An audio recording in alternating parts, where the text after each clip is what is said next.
O Trilhas da Democracia de hoje entrevista o sociólogo e jurista Boaventura de Souza Santos. Professor Boaventura, seja bem-vindo ao Trilhas da Democracia. Um gosto. Eu começaria dialogando um pouco sobre o fim do Império Cognitivo, a afirmação das epistemologias do Sul, que foi lançado pela editora Autêntica.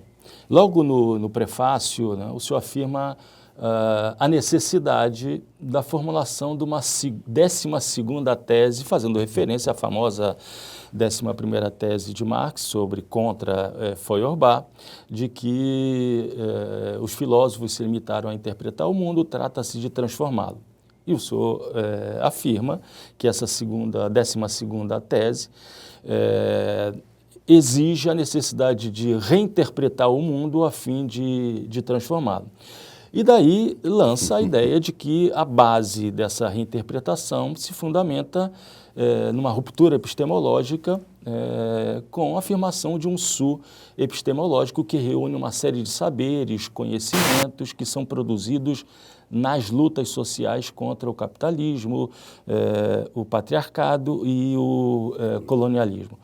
Que saberes são esses, que conhecimentos são esses que o senhor já entrou em contato no decorrer dessa larga experiência que, me permita dizer, se inicia com a sua pesquisa que deu origem à sua tese de doutoramento na favela do Jacarezinho, no Rio de Janeiro? Muito obrigado, Marco, por essa pergunta. Acho que é uma pergunta muito boa para começarmos a nossa conversa. Eu realmente, desde esse tempo, e é um tempo muito longínquo, dos anos 70, quando fiz a minha tese de doutoramento vivendo na favela durante alguns meses, na favela do Jacarezinho, que aliás na altura não ficou designada pelo seu próprio nome, porque estávamos na ditadura e havia um certo medo que os ditadores ou as polícias pudessem descobrir as pessoas que me davam alguma informação que podia ser sensível. Eu realmente apercebi-me que havia muito conhecimento que circulava na sociedade, conhecimento que me dava muita sabedoria de vida, que me ajudava a interpretar o Brasil, de gente que não tinha cursos, não era doutores, nunca tinha estado na universidade, eram sapateiros, eram pessoas nos botequins, nas lojas, enfim, com quem conversava, mas no terreiro de Umbanda, e deparei-me sempre com essa riqueza de conhecimento que, para mim, sendo um jovem sociólogo, aquele conhecimento não era válido em si mesmo, era uma informação que me era dada e eu processava, enfim, no conhecimento científico que depois produzia. A certa altura dei-me conta que esta dicotomia entre informação e conhecimento era traiçoeira e de alguma maneira desarmava as populações, porque de facto estavam-me a dar conhecimento, que para eles era conhecimento. Apercebi-me também que a maior parte das pessoas no mundo vivem o seu dia-a-dia com a sua sabedoria popular, dos seus conhecimentos, nas comunidades urbanas, nas populações ribeirinhas, os povos indígenas, as comunidades quilombolas, todos os grupos sociais produzem os seus conhecimentos. E esses grupos são normalmente grupos que resistem à dominação que existe hoje no nosso tempo, e que eu costumo dizer que são essas três cabeças dessa hidra da dominação moderna, desde o século XVII, que é o capitalismo, o colonialismo e o patriarcado. E elas coexistem e estão articuladas. Para as combater, nós temos que interpretar a nossa sociedade. Durante muito tempo, eu pensei que o conhecimento científico era suficiente para interpretar essa sociedade. E a certa altura dei-me conta que a ciência é muito importante, a ciência que eu faço como cientista social, obviamente que é muito importante, mas ela é apenas um dos saberes que deve ser valorizado, porque há outros saberes. Se eu quero ir à Lua, como eu digo sempre, eu preciso do conhecimento científico, mas se eu quiser conhecer a biodiversidade da Amazónia, eu preciso do conhecimento indígena. São os povos indígenas que têm o conhecimento das ervas, das plantas. E, portanto, para diferentes objetivos, nós precisamos de diferentes formas de conhecimento. Ora, esse conhecimento nunca chegou à universidade. Porquê? Porque nós sempre pensámos, numa tradição que vinha do século XIX, de um grande filósofo, Friedrich Hegel, na Alemanha, que o conhecimento deve surgir depois das lutas, depois dos conflitos, o que fica é o conhecimento. E é a partir daí que a gente constrói conhecimento.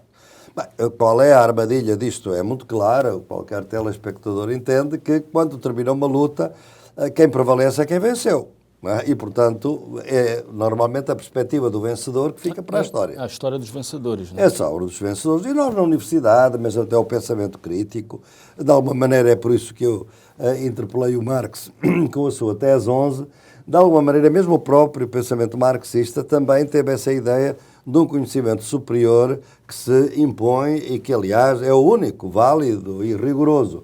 E, portanto, de alguma maneira nós cometemos uma grande injustiça, que sendo uma injustiça social, também é uma injustiça cognitiva, isto é, tratamos injustamente outros saberes, porque num processo de luta houve realmente outros saberes que circularam.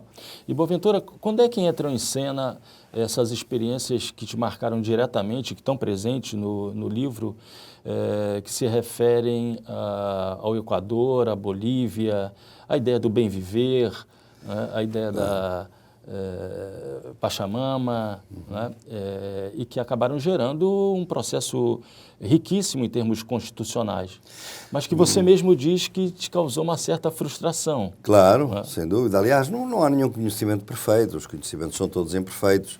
O que nós temos que conhecer é quais são as respectivas imperfeições e limitações de cada conhecimento. E o que eu tenho vindo a fazer, e foi a grande transformação epistemológica, é reconhecer também os limites da ciência, mostrando que assim, sendo consciente dos seus limites, obviamente que fica até mais forte. Há coisas que a ciência não pode resolver, por exemplo, o sentido da vida, o que é a felicidade. Você não pode ter uma resposta científica para a felicidade, nem para o sentido da vida. Portanto, deve haver outros saberes que nos podem dar respostas às coisas que a ciência não dá.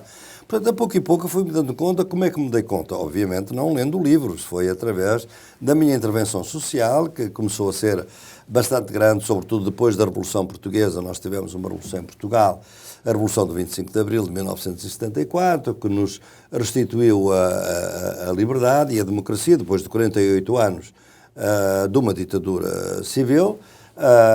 Foi a partir daí que nós começámos a construir realmente a ideia de que a liberdade tinha que ser construída, e a própria democracia, o seu programa é Trilhas da Democracia. Se calhar a democracia também exigia uma democratização do conhecimento, e não era apenas levar o conhecimento científico para as comunidades e democratizar a ciência, era termos consciência de que há outros saberes na sociedade. E eu dei-me conta, a partir do meu ativismo, naturalmente, com os movimentos indígenas, com os movimentos camponeses em geral, depois da Revolução. Eu participei no movimento anticolonial e, portanto, nós aprendemos muito com Amílcar Cabral, que foi o grande libertador das colónias, no caso da Guiné-Bissau, foi assassinado em 1973, e foi a partir do próprio conhecimento que eles produziam na luta contra o colonialismo português, nas lutas que eu experienciei nas favelas, que depois fui reconstruindo, que era uma luta contra o capitalismo, contra o colonialismo, o racismo da sociedade brasileira e da sociedade latino-americana, contra os indígenas. O patriarcado vem da minha participação nas lutas das mulheres, contra a discriminação sexual e a discriminação e as violências de que são sujeitas. Havia muito conhecimento que era produzido pelas organizações e pelos movimentos durante o processo de luta. No entanto, esses conhecimentos não eram valorizados enquanto tal. Porquê? Porque se tinha a ideia de que primeiro tinham que ser avalizados pela ciência. Ora bem, muitas vezes a ciência não os avalizava. Por exemplo, ainda agora me deu o exemplo do conhecimento do pensamento indígena, por exemplo, da Pachamama. Enfim, quando depois trabalhei intensamente no Equador e na Bolívia, nos processos constituintes de 2008 no Equador e 2009 na Bolívia, que são constituições que têm, pela primeira vez, não só nomes em língua não colonial, em língua indígena, Quechua ou Aymara, e em que há outros saberes que entram na Constituição. E esses saberes não eram, de maneira nenhuma, avalizados pela ciência. Por exemplo, o conceito de natureza. Para nós, a natureza é uma coisa, é um objeto. É um objeto que está à nossa disposição e que a gente pode explorar infinitamente. Simplesmente, infinitamente, nunca. A gente sabe que a natureza tem limites e sabemos muito bem, hoje, pela crise ecológica, os problemas ambientais e o aquecimento global, como estão aí presentes, a natureza está-se a fazer presente.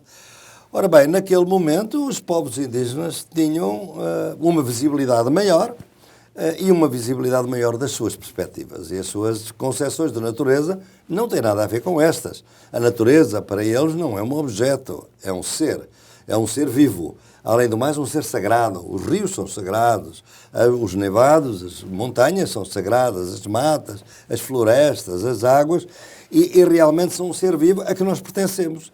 E eu dei-me conta que, enquanto na ciência a natureza nos pertence, é assim que a gente entendeu sempre a natureza, para o pensamento indígena nós pertencemos à natureza.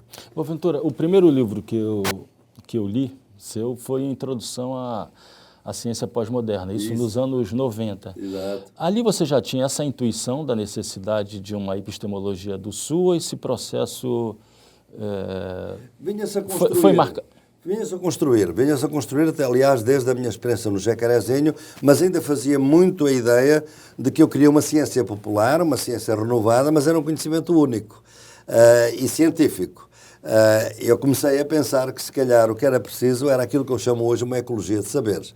Era que a ciência saiba dialogar com outros saberes e, com isso, fortalece a si própria, porque conhece os seus limites e a sua potencialidade, e depois, como vi que realmente outros conhecimentos não só eram complementares, como nos podiam ajudar realmente a uma outra compreensão da vida.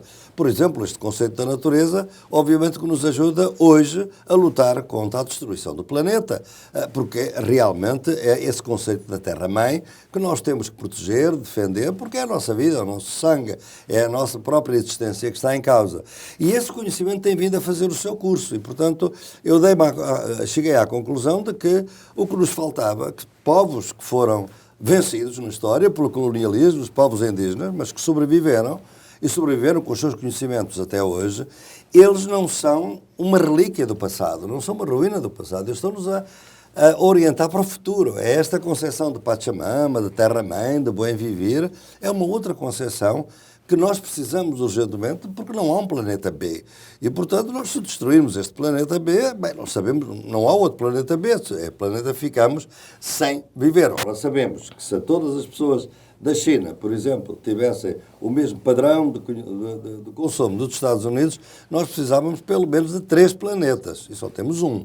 Portanto, foi esta concepção que me foi dando a ideia de que realmente o próprio Marx também achava que a interpretação estava feita e que agora era preciso transformar o mundo. E eu cheguei à conclusão que não, que nós precisávamos é de reinterpretar primeiro, à luz destes conhecimentos que tinham sido vencidos, mas que sobreviveram, para podermos transformar a sociedade. E a grande diferença que surge aí é chegar à conclusão que as sociedades não são apenas capitalistas, como foi sempre o meu pensamento, com a tradição marxista de que vinha, mas que são também colonialistas. Esta ideia de que, trabalhando com os povos indígenas, não há dúvida nenhuma para eles que eles vivem numa sociedade colonialista. Boaventura, existe uma certa confusão da parte daqueles críticos em relação às tuas ideias, né? Por exemplo, a ideia de que a epistemologia do Sul é monopólio daqueles intelectuais ou produtores de conhecimento e saber que se localizam no sul do mundo. E você deixa claro no livro que, na verdade, o sul epistemológico ele pode ser produzido também em países do norte, claro, apesar da incidência do colonialismo ter se dado, evidentemente, sobre o sul. Como é que você responde a esses críticos? Não, respondo dizendo que realmente, que, por exemplo, o colonialismo não só causou muito dano, extremo dano, aos povos colonizados, obviamente, mas também causou dano aos colonizadores de outra forma, isto é, estreitou as nossas posições, as posições dos países colonizadores também foram reduzidas e, portanto, no fundo, nós temos que nos descolonizar a todos. Não só aos colonizados, como também aos colonizadores. E, portanto, há aqui uma ideia de uma nova convergência a partir das diferenças, obviamente. Uns foram colonizadores, outros foram colonizados. Mas só para lhe dar uma ideia, este conceito de natureza da Pachamama dos indígenas era vigente também na Europa. Havia um grande filósofo, que era o Spinoza, que tinha uma ideia de natureza muito semelhante à ideia dos indígenas. Mas esse conceito foi posto de lado porque é evidente que os colonizadores o que queriam era apropriar-se e saquear a riqueza do Novo Mundo, da América Latina, da África, etc. Portanto, para isso era importante ter um conceito de natureza que não tinha dignidade divina, que era um objeto, que era completamente inerte, à nossa disposição, e, portanto, empobreceu, de alguma maneira, também o conhecimento. Obviamente que na Europa temos um Sul também. Nós temos muitos imigrantes. A Europa é intercultural. A Europa tem hoje, para além de muitas outras questões, do refugiado recentemente, nós temos uma tradição também de interculturalidade que tem sido realmente, hoje em dia, muito questionada na própria Europa. A extrema-direita tem vindo a questioná-la, também com a ideia, porque o problema é este, é que não reconhecer o conhecimento dos povos que foram colonizados, dos povos que continuam a ser oprimidos hoje, é realmente uma ideia terrível, porque também degrada as pessoas, isto é, porque eles não são sujeitos de conhecimento, são objetos de conhecimento. E, portanto, também os degrada. E que se os degrada, desvaloriza. O Marco, só para lhe dar uma ideia, imagine que estas 15 mil almas que morreram, e corpos que morreram no Mediterrâneo nos últimos anos, tentando atravessar o Mediterrâneo para entrar na Europa, eram cidadãos norte-americanos ou cidadãos europeus. Seria um escândalo da maior espécie que pessoas que nós prezamos, de países muito desenvolvidos, morriam daquela forma abjeta no Mediterrâneo, que agora é um cemitério líquido, de alguma maneira, e já foi um mar de união, agora é um cemitério líquido. Não causou nenhum problema porque eram africanos, eram negros. E, portanto, o racismo que existe na Europa impede de ver que esta gente é verdadeiramente gente. Não são gente, são sub-humanos. É o que nós chamamos hoje pessoas e populações descartáveis. Vivem nas zonas de sacrifício. E, portanto, eu penso que nós, só unindo aqueles que no norte geográfico e no sul geográfico têm nesta perspectiva epistemológica, porque quero lhe dizer que as epistemologias do norte, o conhecimento hegemónico, colonizador, capitalista, patriarcal, meu Deus, não existe apenas na Europa e nos Estados Unidos. Quer dizer, o senhor vai às grandes universidades aqui no sul global, geográfico, e vê pessoas que são mais colonialistas que propriamente até os europeus. Quer dizer, eu não nunca falo de sul geográfico, porque o sul geográfico tem aquilo que um grande autor palestiniano dizia, o Eduardo Saída, são as pequenas Europas. Quer dizer, em São Paulo há pequena Europa, no Rio há pequenas Europas, no Recife há pequenas Europas. Pensam como se estivessem na Europa e como se ligassem aos europeus. São extremamente racistas. Aliás, nós temos hoje uma população brasileira da direita que está a ir para Portugal, que obviamente tem vindo a fugir do Brasil e a instalar-se em Portugal, que nos causa muitos problemas, inclusivamente a especulação imobiliária em Lisboa, que vão aos restaurantes, veem empregados brasileiros a servi-los e tratam-los de uma maneira racista. Quer dizer, transportam para Portugal também o seu racismo. Portanto, para mim o Sul não é geográfico de maneira nenhuma, é epistemológico. Esse está em todo lugar. Em todos aqueles que lutam contra o capitalismo, o colonialismo e o patriarcado. Boaventura, vamos falar um pouco sobre o papel do intelectual, a função do intelectual. A 12ª tese que você apresenta traz uma série de corolários. E o 6º corolário é de que nós precisamos hoje não de intelectuais de vanguarda, mas intelectuais de retaguarda. O que significa esse intelectual? Quais são as características desse intelectual de retaguarda? Uma delas eu já disse, quer dizer, é eu pensar que eu não tenho conhecimento e que vou trabalhar com quem quer que seja a partir do meu conhecimento e que não tenho que aprender dos outros e não tenho de aprender de outros conhecimentos não científicos apenas porque só o meu é válido. O conhecimento de vanguarda foi sempre a ideia de que quem é de vanguarda, e o intelectual, ele é de vanguarda porque tem as ideias mais avançadas, as ideias mais rigorosas, as ideias mais válidas, porque tem um conhecimento específico que é particularmente forte, rigoroso e que não se pode comparar com os outros conhecimentos. E onde você coloca a questão da direção, que era uma questão central, por exemplo, para os partidos socialistas, sociais-democratas, comunistas, né? Eu penso que quem é que dá a direção a esse conjunto de saberes e conhecimentos, que parece ter sido uma questão importante no processo de ascensão e crise do Fórum Social Mundial, não te parece? Sim, mas a ideia é esta, que realmente o conhecimento de vanguarda acabou por ser sempre um conhecimento autoritário, porque se eu sou o titular do conhecimento total e eu tenho conhecimento, o que é que eu tenho a aprender de si se eu tenho o conhecimento todo? Se eu vou trabalhar para os sindicatos, com os trabalhadores, com as mulheres, com as comunidades indígenas, mas eu vou-lhes lá dizer o que é o bem deles, o que é que eles devem pensar, qual é a orientação política que devem ter. Eu tenho conhecimento e estes são objetos do meu conhecimento. Isso é que era autoritário.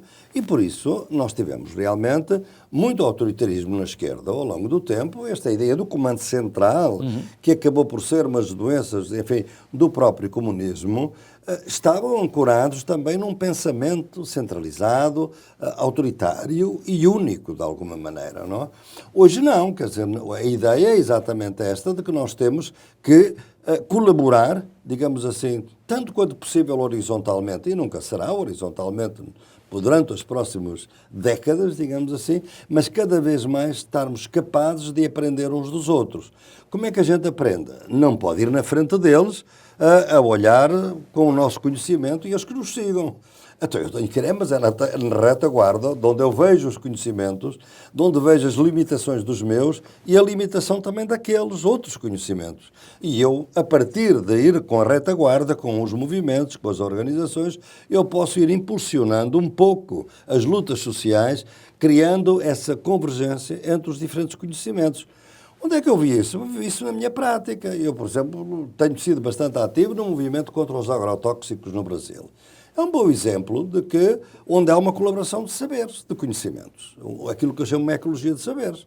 Nós temos agrónomos, biólogos, engenheiros, que estão ao serviço também desta causa, porque veem tecnicamente como é que os produtos estão a causar envenenamento nos próprios produtos que a gente come e, naturalmente, também causando muita poluição e doenças nos camponeses. Mas há o conhecimento popular deles e a gente articula, por isso é que estamos articulados com as organizações camponesas, com as organizações indígenas. Mas veja, se eu bem entendi, as epistemologias do Sul dependem do processo de lutas. Claro. Não é? Mas voltando à tua experiência na favela do Jacarezinho, que era numa época em que existiam associações de moradores, estava em curso um processo muito rico de construção do movimento de associação de moradores, associação de moradores de favelas. Só que essa realidade mudou radicalmente no Rio de Janeiro. Quer dizer, esses territórios que antes eram espaços muito ricos de criação de movimentos de resistência, hoje é ocupado pelo poder do narcotráfico e das milícias. Como resistir nesses espaços, como atuar um intelectual de retaguarda numa realidade tão adversa como essa vivida no Rio de Janeiro? Temos que atuar... Que eu imagino que se repita em outros espaços. Claro, não, é evidente. A ideia é esta. Realmente nós não temos nenhuma concepção romântica dos diferentes conhecimentos. Porque aqui não há relativismo, quer dizer, os conhecimentos não são todos válidos. Nós temos que saber de que lado é que está o conhecimento. Está do lado da luta contra o capitalismo, o colonialismo ou o patriarcado, ou ao contrário, está a favor deles. O narcotráfico é a parte ilegal do capitalismo de hoje. E está muito ligado ao capital financeiro, está ligado aos governos. Portanto, não tem nada a ver connosco. É um conhecimento outro, obviamente, mas não é um conhecimento que está do mesmo lado da luta. Portanto, quando a gente fala da diversidade dos conhecimentos, é da diversidade dos conhecimentos que estão do mesmo lado da luta, isto é, e que não se encontram muitas vezes por preconceitos. Onde é que eu aprendi isso? No Fórum Social Mundial, a partir de 2001, em que nós encontramos, enfim, uma abundância extraordinária de movimentos sociais de diferentes partes do mundo, cada um com a sua concepção de vida, de futuro de sociedade. Para alguns o futuro era o socialismo, para outros o socialismo é uma armadilha branca como qualquer outra, para os povos indígenas nomeadamente, tem o seu próprio conceito de bem viver, tem as suas próprias ideias, e começámos a ver como era diverso realmente o entendimento não só da sociedade atual, como da sociedade do futuro. É evidente que o Marco levanta um problema que é muito importante, que é este. Em que medida é aqui um conhecimento, que é um conhecimento opressor ou que visa efetivamente valorizar e fortalecer o capitalismo, pode ser adotado pelas classes populares. Eu dou-vos muito exemplo hoje. Por exemplo, hoje nas classes populares está muito implantada a ideia do empreendedorismo. Isto é, eu tenho que ser um empreendedor, eu tenho que ter êxito, se eu não tenho êxito a culpa é minha, não posso pôr a culpa para ninguém e de alguma maneira eu transformo-me rapidamente no concorrente do meu vizinho. Portanto, onde é que está o conceito de coesão social, de solidariedade, de complementaridade, de uma harmonia e de uma coesão social? Não há. Porque para eu ser um empreendedor de êxito, você tem que fracassar. Não podemos ter os dois de êxito, senão este programa ou vai para um ou vai para o outro. E, portanto, esta ideia é uma ideia que, no entanto, hoje é hegemónica, digamos. Ela é hoje adotada por aqueles que mais sofrem com essa ideia. Portanto, tem que haver diálogo. Isto é, eu não vou dialogar com aqueles que estão do outro lado, não me interessa hoje. O que me interessa é que aqueles que estão do mesmo lado da luta, que estão oprimidos pelo racismo, pela violência contra as mulheres, que aumentou e que tem vindo a aumentar em todo o mundo, pela violência do capitalismo. Estamos aqui em Pernambuco, nós temos quase trabalho escravo feito em casa, para fazer jeans, digamos assim, baratos. De Toritama. Pronto, não queria falar de nomes, mas é isso que a gente sabe. É um trabalho em que as pessoas são autoescravos. As pessoas que estão a costurar e a fazer os jeans são autónomos, pois claro.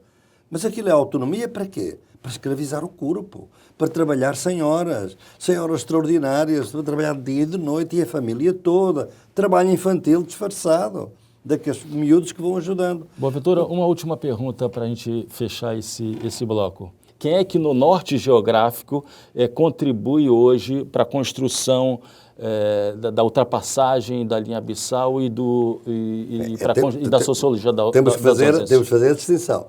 No norte geográfico, o norte epistemológico não contribui absolutamente nada, não é? Porque o norte epistemológico foi aquele que nega a existência da linha construiu a linha abissal. Construiu a linha abissal e tornou-a invisível, porque a grande característica da modernidade é esta, é criar uma ideia de que todos somos humanos iguais perante a lei, etc., e depois estabelece limites abissais à humanidade de uma parte da população, sejam mulheres, sejam indígenas, seja a população negra. O conhecimento hegemónico, de facto, criou a linha abissal e tornou-a invisível. E depois tem os meios de comunicação hegemónicos e tudo isso que valoriza exatamente esta visão.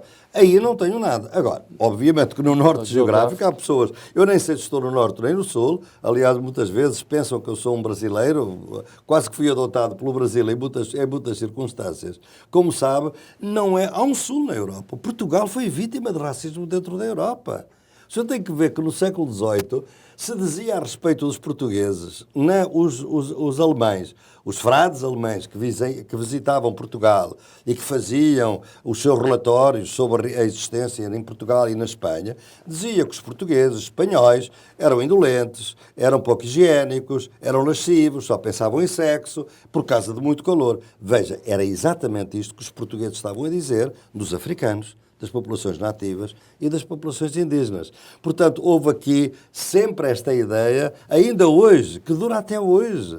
Se o senhor vir como é que os jornais alemães lidavam com a crise grega de 2011 e diziam a respeito dos gregos, diziam que os gregos não sabem administrar, os gregos são indolentes, os gregos querem viver do turismo. Preconceito, digamos assim, racial dentro da própria Europa. Portanto, isso é uma coisa muito vigente. Dentro da Europa há também formas de opressão. Nós temos hoje as populações que são vítimas, obviamente, de toda a violência, sejam mulheres, sejam imigrantes, que hoje, então, estão sujeitos a toda a arbitrariedade policial, estão sujeitos a deportações. Portanto, o norte epistemológico não contribui nada. No norte geográfico, devido a todos os trânsitos do colonialismo que trouxe tanta imigração, por exemplo, a Inglaterra, que é um país muito mais intercultural que podemos imaginar, a sua diversidade racial, com todo o império, os filhos do império que vieram viver para a Inglaterra como imigrantes e aí ficaram. A Europa tem essa diversidade que hoje está a ser negada, obviamente, pela extrema-direita, com a ideia de que nós europeus somos cristãos. Que os diabos, o Islão esteve 7 séculos na Europa. Então, a tradição islâmica, e hoje temos muita gente islâmica na Europa. O que é isso de valores cristãos? Quando é que surgiram os valores cristãos da Europa? É uma invenção para tentar excluir do mundo europeu povos que têm outras tradições religiosas. Portanto, compreende? E é essa ideia de exclusão que hoje vigora em todo o mundo. E esta exclusão não é apenas pela desigualdade social, é também pela desigualdade epistemológica, que eles não produzem, são ignorantes, o saber deles são superstições. Hoje o senhor tem aqui no Brasil esta ideia, por exemplo, que o Carnaval é um festival satânico. A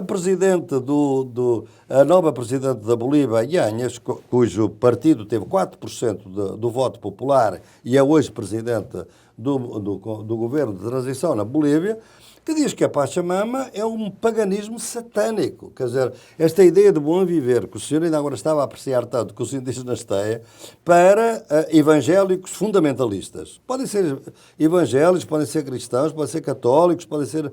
Para mim, todo fundamentalismo está errado, obviamente. Neste caso, é um fundamentalismo evangélico. Podia ser outro, não é? Também já foi, ainda hoje é católico. Para este fundamentalismo, realmente esta forma de lidar com a diferença desta forma, liquida qualquer forma de convivência. Portanto, é isto que eu penso que nós estamos a assistir hoje. São formas de exclusão que não são apenas económicas, são religiosas, são simbólicas, são culturais, são políticas, são etnorraciais, e é isto que a gente tem que ver, porque só valorizando o conhecimento das populações é que a gente valoriza também essas populações. Eu estive há pouco tempo no complexo do Pecém, no Ceará, como venho agora do Maranhão, e fico absolutamente impressionado. No complexo do Pecém eu vi famílias, grupos quilombolas, obviamente, e indígenas, que têm um detector de poluição na frente da casa e outro detector na traseira da casa. Porquê? Porque a fuligem do minério que está a circular no complexo, com o vento, vem para as casas. À noite as pessoas estão cheias de fuligem no chão e também dentro dos pulmões. Eu tenho que valorizar o conhecimento dessa gente que me diz desses instrumentos, e nós conseguimos, aliás, através de uma iniciativa que foi a Universidade Popular dos Movimentos Sociais, terei todo o gosto de falar sobre isto, a que fizemos agora na Normandia, que é realmente conviver, trazer a uma conversa o conhecimento deles, e curiosamente, poucos meses depois, o governador do Ceará veio dizer que vai indemnizar as famílias e vai deslocar algumas famílias. Ou seja, a nossa denúncia a partir de uma ecologia de saberes teve alguma eficácia neste caso. A minha ideia é que pode ter eficácia noutros casos também.